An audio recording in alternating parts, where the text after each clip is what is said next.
अरे black sheep, ये candy candy है। मैं तुम्हें पूरे दिन ढूंढ रही थी। कैंडी कैंडी आओ ना। मैं रुकना चाहता था लेकिन मेरे भाई ने मुझे जारी रखने के लिए मजबूर किया।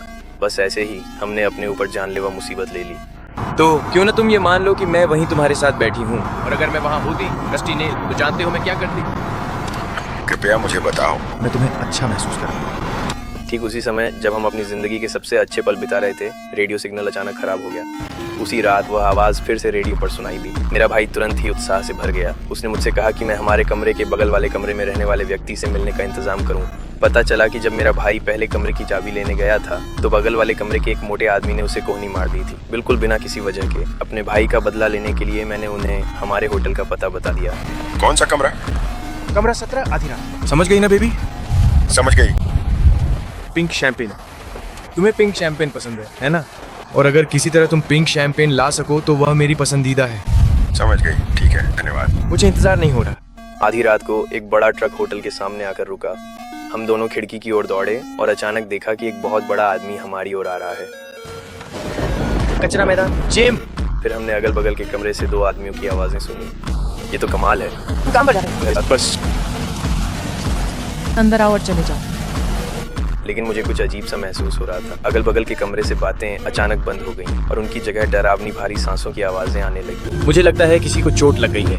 हालात और न बिगड़े इसके लिए मैं तुरंत होटल के रिसेप्शन पर गया। हमने अगल बगल के कमरे से कुछ गड़बड़ी महसूस की। कमरा 17 है। हाँ नमस्ते। नहीं, हमें लगता है कि किसी को चोट लग गई है। जैसे ही मैंने फोन रखा, अगल बगल के कमरे का फोन अचानक बजने लगा। फिर कुछ अस्पष्ट बातें मेरे कानों में पड़ी। ठीक है, धन्यवाद। आप लोगों ने कहा सब कुछ ठीक है।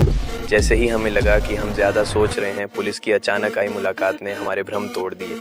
रोनाल्ड एलेनहाउजन कमरा 17 में ठहरे थे। वो बड़ा आदमी, हाँ मैं मिला था, लेकिन वो नहीं है जिसने। उसके साथ क्या हुआ? दृश्य अच्छा नहीं था। हम पुलिस के साथ अस्पताल गए, जहां कमरा 17 वाला मोटा आदमी अस्पताल के बिस्तर पर लेटा हुआ था। और भी डरावनी बात यह थी कि उसके होठों के कोने फटकर उसके कानों के नीचे तक पहुंच गए थे। उस पल मुझे बेहद अपराध बोध महसूस हुआ, लेकिन खुद को मुसीबत में पड़ने से बचाने के लिए हमने पुलिस से मजाक की बात छुपा ली।